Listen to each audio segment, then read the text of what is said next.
There is a moment every believer faces, at least this one. The moment when you mess up. You fall back into the old habit. You say something you regret, or you make a choice you swore you'd never make again. And instantly, your thought hits you. Boy, I blew it. I messed up too big this time. God's got to be disappointed in me. God's got to be tired of this.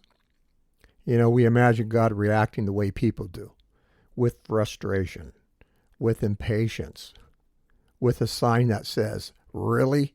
Again?" But here's the truth you need to hear. God isn't shocked by your struggle. He's not surprised by your weakness. He's sure not caught off guard by your humanity. He's not like pacing heaven wondering why you can't get it together. He knew your battle before you fought it. He knew your wound before you felt it. He knew your patterns before you recognized them. And he still chose you. He still called you. He still loves you. Your struggle doesn't disqualify you. It reveals how much you need him. And needing him is not a failure. It's faith. So today we're going to talk about the God who stays, the God who understands, the God who isn't shocked by your struggle, but is deeply committed to your healing. I want to thank you for joining me here on this episode of Faith Between the Lines. I'm Scott. Let's get into this. Most of us all grew up with a picture of God that wasn't accurate. A God who was quick to anger. A God who was easily disappointed. Or a God who expected performance and punished failure. So when we struggle, we assume God reacts the way people do. We imagine him folding his arms. We imagine him shaking his head. We imagine him stepping back and saying, "I thought you were better than this." But that's not God. That's fear talking. That's the shame talking. That's the old wounds talking. God doesn't respond to your struggle with disgust. He responds with compassion. He responds with understanding. He responds with grace. You're not surprising him. You're not exhausting him. And you're sure not disappointing him. You're human, and he loves you in your humanity. God saw the battle before you ever fought it. Before you ever struggled, God already knew the path you'd walk. He knew the temptations you'd face. He knew the wounds you'd carry. He knew the habits you'd battle. He knew the moments you'd fall. He didn't choose you in spite of that. He chose you knowing that. He didn't call you because you'd be flawless. He called you because he knew you needed him. He knew you'd lean on him. He knew your weakness would become the place his strength shows up. Your struggle doesn't surprise God. It's the very reason he stays close. He's not waiting for you to impress him.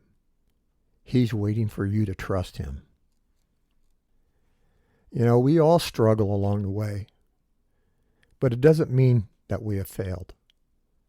You know, somewhere along the way, we started believing that struggle equals failure. That if we're really strong, really spiritual, and really committed, we won't battle the same thing. But that's not how healing works. That's not how growth works. That's not how God works. Struggle's not a sign that you're failing. It's a sign that you're fighting. It means you care. It means you're trying.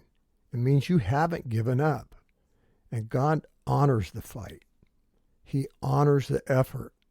He honors your heart that keeps coming back. Even when it feels messy. Even when it feels weak. Even when it feels repetitive. God isn't shocked by your struggle. He's proud of your persistence. And that's exactly what grace was built for. Grace isn't for the moments you get it all right. Grace is for the moments you don't. Grace is for the relapse. Grace is for that regret. Grace is for the weakness you can't shake. Grace is for the part of you that still needs healing. If you don't struggle, you won't need grace. And if you don't need grace, you don't need God. Your struggle doesn't push God away. It pulls him closer. Grace was built for the exact moment you think disqualifies you. The moments you hide. The moments you regret. The moments you wish you could erase. Those are the moments God leans in and says, I'm not going anywhere. As a reflection of this episode, I wrote a poem for it called He Stayed. You fell again and thought he'd turn away, but God saw it coming and chose to stay. Your struggle isn't something he fears. He gathers your weakness and dries your tears. You think you shocked him, but he always knew. And still he whispers, I won't leave you. Grace holds a place where you feel undone. You're still my child. You're still the one.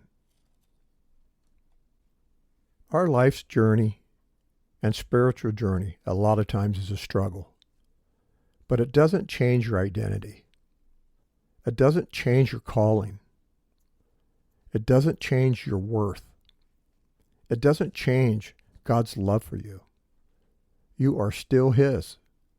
You're still chosen, still held, still wanted, and still loved. God doesn't walk away when you fall. He kneels down and he helps you stand. He doesn't withdraw his calling. He strengthens your character. He doesn't revoke his love. He deepens it. You're not defined by your struggle. You're defined by the God who stays with you in it. And he's not shocked. He's not surprised. And he's not disappointed. He is committed. I want to thank you for joining me here on this episode, and I hope I met you right where you are. You being here in this space matters. Your questions and comments are always welcome and can be left on YouTube or on Buzzsprout.